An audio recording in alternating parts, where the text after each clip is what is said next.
Le magicien. Hey! Comment ça Dan va? Bérubé.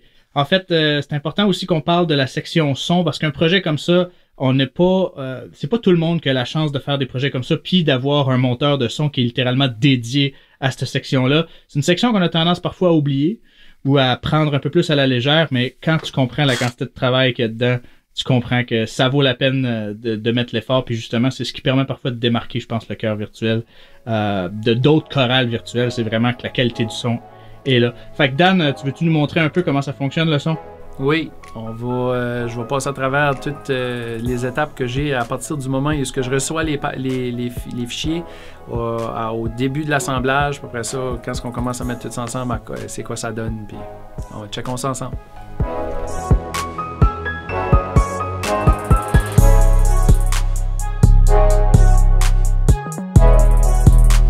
So, je reçois les tracks, je vais les importer, ils vont tous arriver en même temps. Disons, les débuts sont tous aux mêmes places, mais tout ce qui est ligne comme ça c'est supposé de représenter soit un beep. Ça, c'est le clap, le claquement des mains, puis ça, c'est le beep.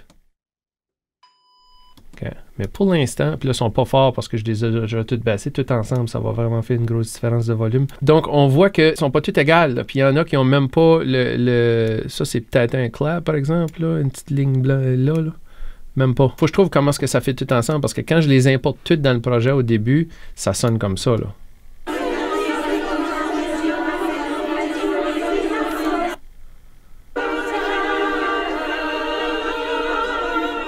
Fait qu'on voit que c'est pas vraiment timé. Donc, moi, ce que je fais normalement, ça me prend un point de repère pour commencer, puis pour essayer de désenligner, je vais faire une première passe visuelle, jusque je vais essayer de soit prendre le beep, mais vu qu'il y en a qui n'en ont pas, ça va être un... On est en train d'essayer de figurer c'est quoi le meilleur moyen d'opérer ça. Parce que là, la raison pourquoi ils ne sont pas tous en ligne, c'est que c'est pas... Quand tu payes sur Record, pour t'enregistrer, c'est pas tout le monde qui va le peser en même temps. Puis une fois que le beep est passé, puis tu branches les écouteurs, on s'est aperçu que ça faisait un petit glitch dans l'item qui enregistre ou même qui joue, je pense qu'il joue. Puis ça fait que ça cause un délai. Ça fait que même si j'enligne toutes mes beeps ici, je me suis aperçu que toutes mes claps n'étaient pas alignées. Fait que ça faisait...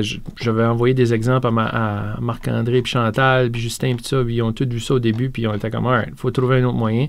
Pour l'instant, c'est ça qu'on a. Fait que moi, ce qu'il faut que je fasse, c'est que je trouve un point en commun à toutes les tracks pour voir si je peux les enligner à partir de une voyelle ou une consonne, puis après ça, je vais aller corriger. Ça fait, si j'ai un milieu, un genre de moyenne, une chose, un point où que pas mal tout le monde est en commun, on commence avec ça, là. Puis dans ce cas ici, le ragoût de pâte. OK. C'est-tu la tourtière, ça? OK. Portugal. OK. Dans celui-là, je le sais que le Portugal, là, il est quand même assez franc. C'est un P, puis c'est une console que tout le monde, après que tout le monde a pogné la swing du début de la tune, là, fait déjà toute cette phrase-là qu'ils font. Là. À partir de là, je l'ai enligné visuellement pour me donner un point de départ. Puis le P de Portugal, c'était une bonne place. Ça a marché pour tous les 4 groupes. À chaque groupe que je reçois, un groupe de chanteurs puis de chansons, je dois trouver mon point de repère. Fait que des fois, juste ça peut prendre une bonne heure d'ouvrage, c'est pas plus, parce que je peux commencer.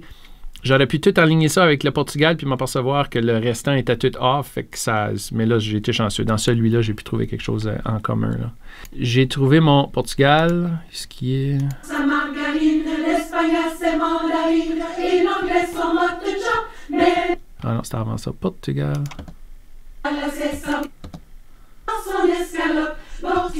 OK. Même là, on dirait un petit peu un beau Portugal. Il y a de quoi qui n'est pas tout à fait on. So, juste pour vous donner une idée, là, une fois que la chorale est quand même bien enlignée, tout ce qu'on voit au début, tout ça, là, ça c'est tout enligné, ça, là. Aussitôt qu'il y a un trou comme ça, c'est parce qu'il a fallu que soit que je corrige quelque chose ou que je l'enlève carrément si soit que ça sonnait pas bien ou c'était pas timé ou, tu sais, Fait que dans ce groupe-là, c'est ça que j'ai trouvé vraiment trippant je pense que le coaching a aidé avec ça, puis le métronome. Mais j'ai presque pas eu de correction à faire. Ça, c'est toutes les altos. J'ai presque pas eu besoin de faire de correction dans le groupe des altos. Bravo. Au niveau bravo. Au niveau de la prononciation puis du rythme, là, ça a super bien été. Ça, c'est une autre partie. Les espaces qu'il y a ici, c'est juste des silences. Fait que ça va bien. Ça, c'est la deuxième partie. Tu vois, au début, il a fallu que je corrige comment le monde rentrait là-dedans. Là. Saint berger, assemblons-nous. Et tu il y en a là que il a fallu que j'aille corriger rythmiquement, là, c'était important. Sinon, ça, je me suis aperçu après le premier vidéo qu'on a fait. Ça sonne comme si le monde chante à l'envers par bout quand c'est pas timé. Là. Ça fait vraiment bizarre. Puis ça aussi, tu sais, ça fait que les altos, là, j'ai quelques petites corrections que j'ai faites ici. À part de ça, les gros espaces et des silences. Fait que comme vraiment une bonne job. Puis, juste pour vous donner une idée, écoutez les bips au début. C'est pas fini, là. Non, ok, ça va marcher. Les claps sont presque en temps, par exemple. Presque. Ouais, parce que ils n'ont pas le glitch. Non, oui, c'est ça. Ils n'ont pas le glitch, mais en même temps, c'est pas assez tight, ça, pour chanter, là. T'sais. Non, c'est ça. C'est parce que le monde, tu leur dis de taper, ils vont pas nécessairement taper. C'est dur d'être 1, 2, 3, 4. Des fois, c'est 1, 2, 3, 4. 1, 2, 3, 4. C'est pas évident, là. Les gens se rendent pas compte de l'importance de cette clap-là du début, là, et pas à prendre à la légère. C'est supposé nous aider à enligner l'audio et la vidéo, mais malheureusement, c'est pas encore un système parfait. Là. Fait qu'on est en train de travailler là-dessus. Là. Juste pour donner un exemple comme contraste, là. Fait que j'ai la même situation avec par exemple, les basses. J'en ai beaucoup moins à travailler avec. J'en avais 59, je pense, des altos. Puis là, on est à une dizaine, même pas 8 ou 10 de 1, 2, 3, 4, 5, 6, 7, 8, 9. Il y en a 9 dans cette partie ici. Partie 1, il y en a un petit peu plus. Puis juste pour montrer, pas pour comparer les groupes, là, tout le monde est parfait, là, mais il y a un petit peu plus de corrections à faire dans celui-là. C'est pire, c'est encore plus important de les faire avec les ténors et les basses parce qu'on a un cinquième du montant de chanteurs qu'on a comparé au soprano et aux altos. Donc, chaque voix est a beaucoup plus tendance à vouloir percer. Fait que pour garder ça le plus tight possible, c'est important de mettre le travail. Souvent, là, je vais dire, là, ça me prend autant de temps corriger les basses que faire des sopranos. Là, puis c'est la même chose avec les ténors. On dirait que ça pardonne beaucoup plus quand c'était un plus grand groupe. Là. Saint berger, assemblons-nous, allons voir le Messie. Même chose, là. J'ai enligné ça par rapport au clic puis au beep. Au début, c'était pas assez, fait que ça a fait que... Puis si je fais pas cette correction-là, il y en a qui vont dire que c'est du perfectionnisme, là, mais je pense que c'est ça que ça prend pour donner des résultats là, dans ce cas-ci. Là. Fait que là, on entend... C'est pas tête, là. Ouais, c'est sûr, quand il y a beaucoup de petites syllabes rapides de même, c'est plus facile à... Puis là, une fois qu'ils sont toutes corrigées... Si la France a ses rillettes, son foie gras, ses crêpes, Suzette, la Belgique... Là, ça sonne comme si tout le monde chante en même temps. Là. Puis, tu sais, ça peut être aussi extrême que couper des mots puis les tasser, là. Si la France a ses rillettes, son foie gras, ses crêpes, Suzette, la... Tu sais, ça sonne weird un petit peu là. Mais dans l'ensemble, les petits défauts, tu les entends pas. Puis une fois que tout le monde est ensemble, ben, l'important c'est que... Puis de toute façon, moi, ma job, c'est de faire sûr que je les entende pas, ces petits bobos-là. Là. Si je les entends, je vais les corriger. Là. Si la France a ses rillettes, son foie gras, l'important, c'est peut-être que l'emphase puis le beat, c'est tout à la bonne place. Là. Fait qu'une fois ça c'est fait, j'exporte ça en groupe là, à mon projet que j'appelais le projet d'assemblage. Lui, il y a tout dedans. Il y a les 4 voix, tu as tous les instruments, dans cette fois-ci, on avait beaucoup plus d'invités, là, si tu veux, là, des apparitions spéciales. Là. Moi, j'ai pris le mix de band que Justin avait fait pour que ça facilite le travail, mais j'avais quand même certains éléments que j'ai été chercher des tracks individuels pour aller augmenter ou à certaines places. Là. Tout est contrôlé. Même le band mix là, au complet, là, il est traité avec du volume puis de la correction, puis un petit peu d'EQ. Puis, dans les éléments de plus qu'on a cette fois-ci, tu as les enfants qui... Je mets ça dans un groupe, là. Fait que là, on est rendu à la partie assemblage. Dans le fond, à mesure que ça s'ajoutait, j'avais commencé avec la voix Justin, puis la chorale soprano, alto, ténor, basse, tout ça.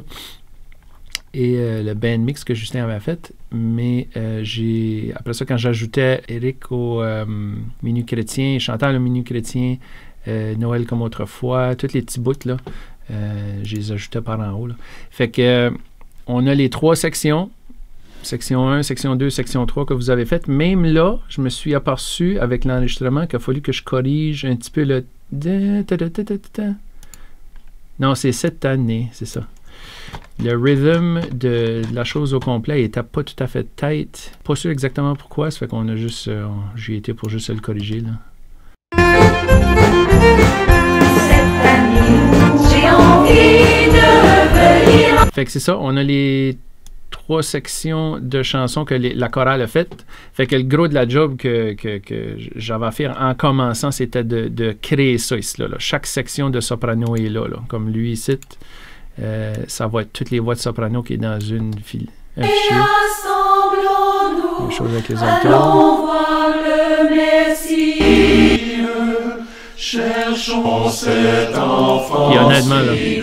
Dans les bras de Marie. Ça, c'est de quoi qu'on n'entend pas quand on entend la chanson au complet, là, mais c'est le fun d'entendre la chorale tout seul. Là. Sa berger, assemblons-nous, allons voir le Messie.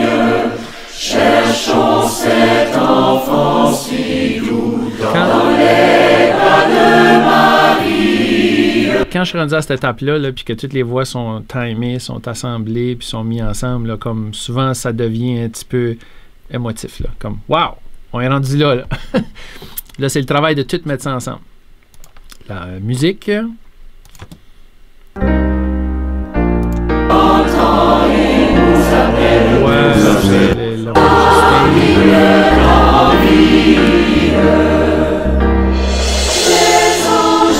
entendu de toute façon. Il y a la section avec les enfants. Ça, je divise ça séparément. Un enfant peut sauver le monde.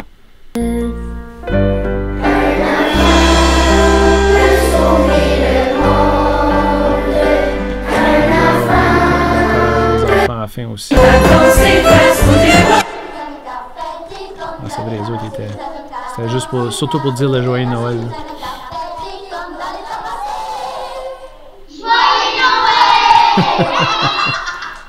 Ça, je pense que c'était une contribution à Justin, ça.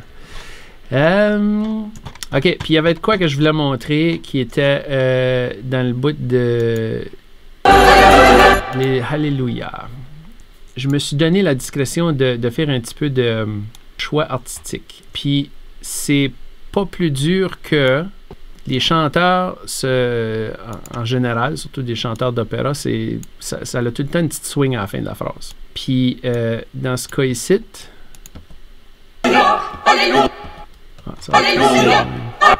j'ai décidé de tighter les Alléluia un petit peu. De les faire finir un petit peu plus vite.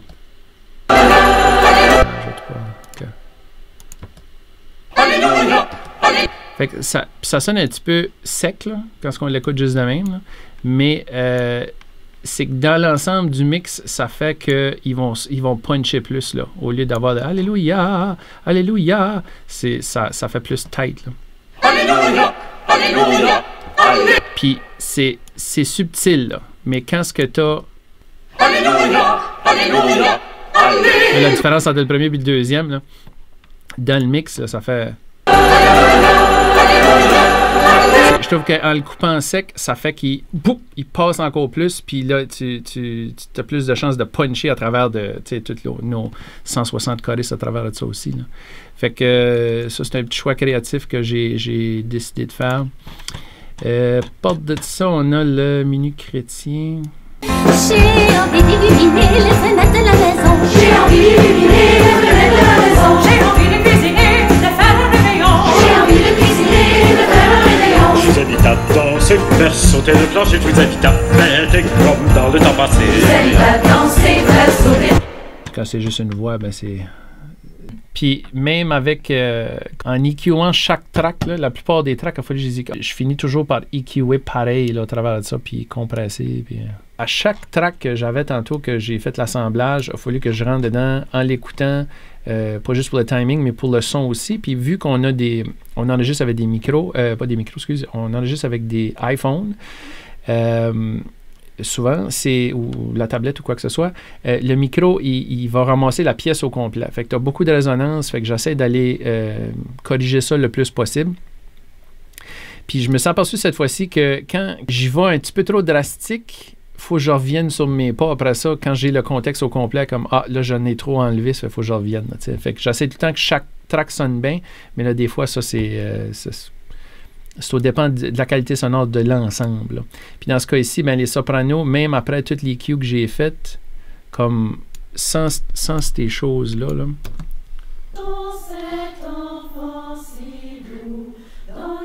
Fait que ici, je mets un de-esser pour enlever un petit peu des ch. Puis le gros de ce que je fais ici, c'est d'enlever les basses fréquences qu'on n'a pas de besoin dans cette chorale-là, parce que on va les avoir dans la musique puis les autres parties de la chorale aussi. Un petit peu de compression, encore de la compression qui donne pas mal de volume dans ce cas-ci. Puis un petit... quand je reçois les tracks, je les mets toutes dans le centre, là, mais il y a certaines tracks que je ne sais pas pourquoi, on entend un petit peu plus d'un côté ou de l'autre. Ça fait que dépendamment de l'unité qu'ils ont utilisée pour recorder, la voix sort plus d'un côté que l'autre. Ça fait que je les mets juste tout dans le milieu, puis naturellement, ça finit par former un panorama tout seul. Là.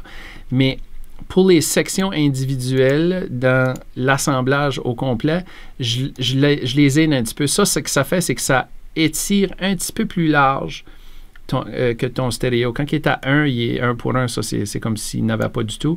Quand tu l'envoies en bas de 1, ça prend qu'est-ce qui est plus stéréo, ça le met un petit peu plus mono. Fait que je fais ça avec les basses fréquences, mais les hautes fréquences, je fais le contraire, je les ouvre un petit peu.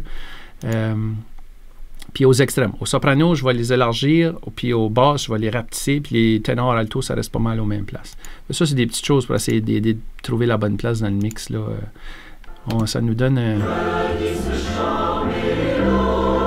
son spatial. Ça essaie de trouver la place pour tout dans le mix, là, pour qu'on entende tout, puis que tu aies une bonne balance. Mais c'est tough. C'est pas évident.